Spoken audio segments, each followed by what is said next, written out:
Hey everyone, and welcome back to another World of Warcraft video. This time it's not about Legion, it's actually about Nostalrius. Yes, it's finally time that has actually appeared in the news again. So, the last place that we left this was with Blizzard sending an invitation to the Nostalrius development team to basically go to Blizzard's campus and give a presentation and have a meeting. Well, that has since happened, and we now have the report from the Nostalrius team. So, Blizzard flew over the core Nostalrius team to their campus at Irvine. I believe they paid for all the expenses and stuff, which I suppose does make a lot of sense, and they had their meeting. Now, what's interesting is the meeting was scheduled to be 2 hours. Instead, it ended up being 5 hours, which I actually do think is a pretty good sign. Now, what interested me further is that the Blizzard staff at the meeting were, well, some pretty heavy hitters. We start off with Mike Morhaime, the CEO of the bloody company, the head honcho. We've got J. Allen Brack, executive producer for World of Warcraft, Tom Chilton, game director for World of Warcraft,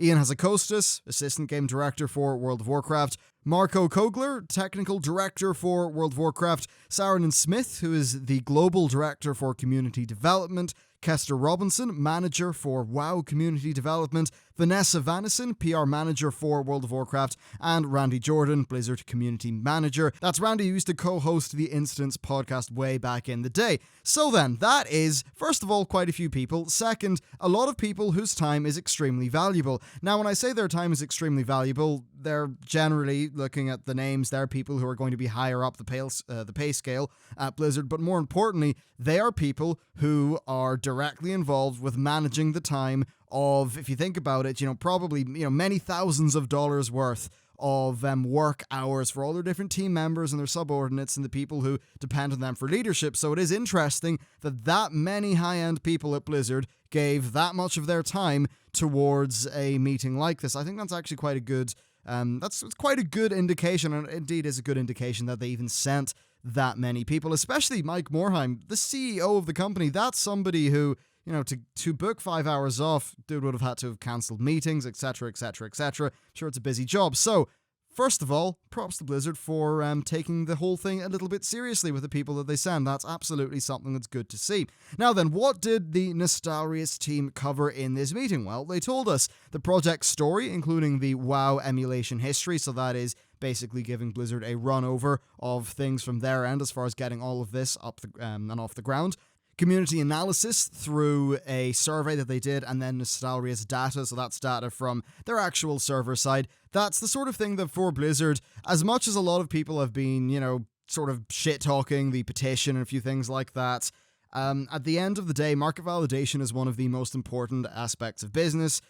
It's something I'm quite heavily involved with in the minute, due to stuff I'm doing with my own games company. So yeah, market validation is really awesome, really, really awesome. And if a bunch of people hand you this crazy big petition and loads of actual player data, that is gold dust. That's really, really cool. So yeah, that's quite a big thing. Maybe something that's more important than people who are outside of game development would perhaps think. We move on to internal structure presentation. So basically, that is their internal structure as a team, technical details about their server architecture. Basically, they designed their own server tech to handle high population densities in particular areas. It's the kind of thing where if there's a bunch of people in an area, they'll probably spin up a server to deal with that load. So looking at their way of dealing with that. Of course, if you think of the original World of Warcraft, I'm sure it had tech that would have done that, but maybe it was different to what Nostalrius have done. Maybe it's the kind of thing where if Blizzard were doing it again, maybe they would get some useful pointers there. Who knows? And they had a presentation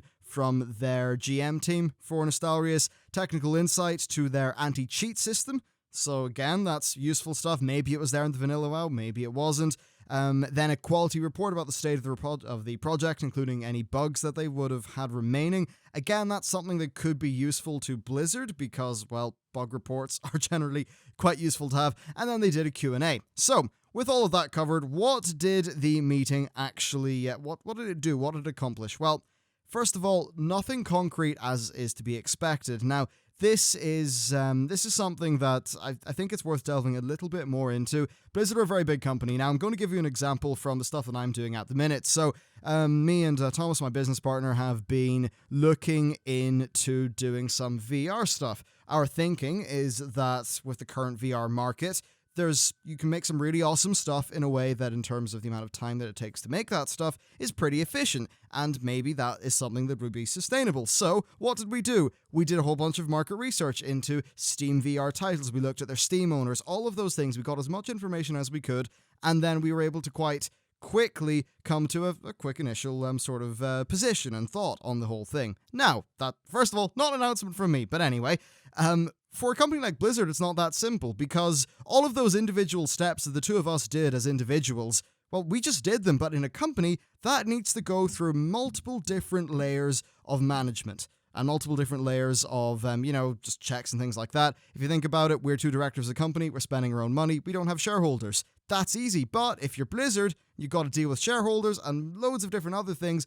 There's a lot more, so it's not like Mike, as the CEO of Blizzard, can say, you know what, that sounds like a sound decision, let's do it, and then tell the Nostalrius guys that it's a go-ahead, right? That isn't feasible for a large company. And one thing that I forgot to mention above, they did not ask the Nostalrius team to sign an NDA, so again, that's a pretty good, show of faith. Let's talk about the actual stuff that came out of the meeting according to the Nostalrius team. First of all, Blizzard have the source code because of version control, something that has been used in the software industry for a very long time. If you're not really sure what version control is, imagine I have a C# script, I've written a bunch of stuff in it, and that's fine, I save the file. I would then commit that to, say, as an example, my Git repository. And then the next day, I could update some of the stuff in that script, and then I could commit that, and that is a new version that is pushed onto my Git repository. Now, in the future, when I'm looking back through my GitHub repository, I can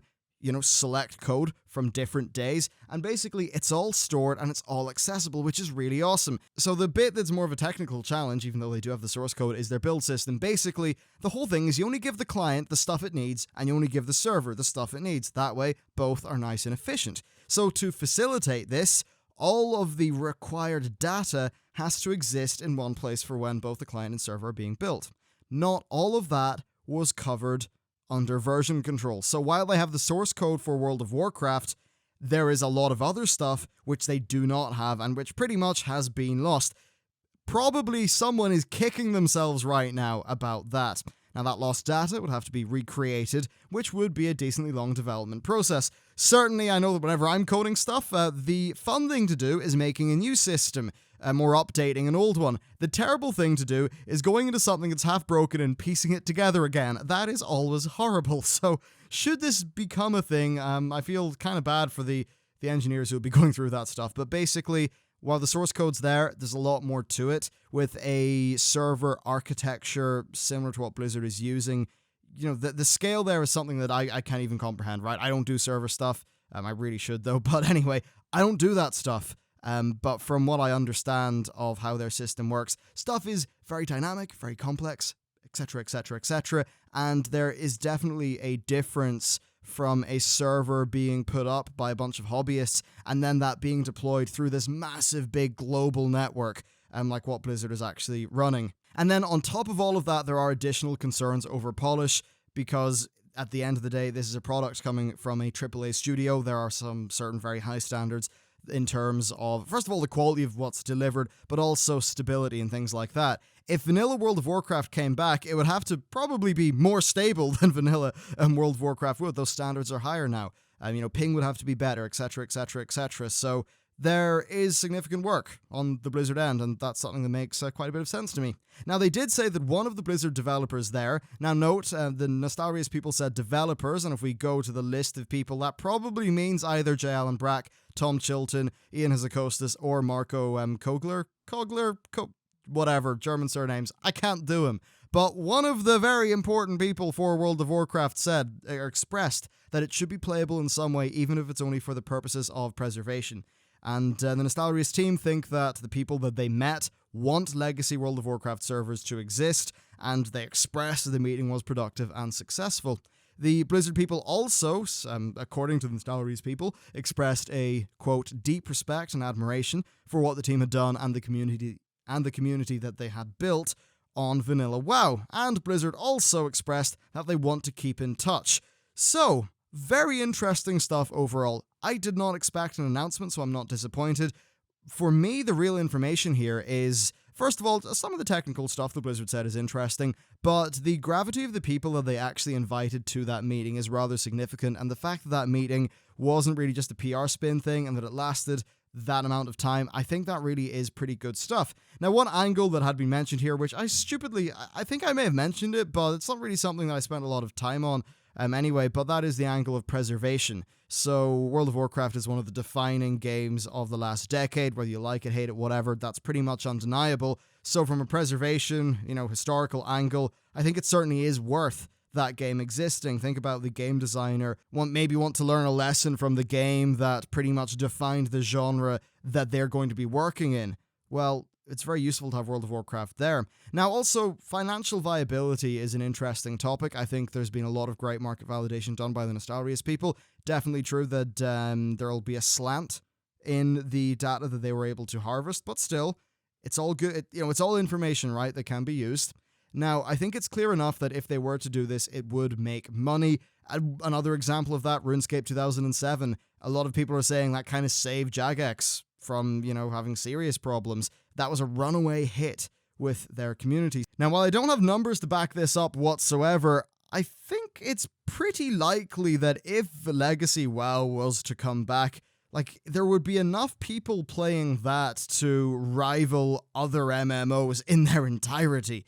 It really is something that could, in my view, and given the events and numbers, etc. from the last few months, be quite a successful financial boon to Blizzard. So, look, we're probably in the state where the Blizzard people are thinking about it rather seriously. They definitely did commit quite a bit to it there. So, yeah, I would say watch this space. However, is Legion, are we going to find out anything before August, before Legion comes out? No, I definitely don't think so. They want everything to be focused on Legion, but maybe halfway through Legion, maybe at next BlizzCon, maybe something like that, we will get some form of announcement. Overall, it's tricky to know. Everything's up in the air with stuff like this, but I think we have got some very interesting signposts here, and at the end of the day, whether you want it or you don't want it, it shouldn't really affect you if it comes to pass or not. It just gives people more options.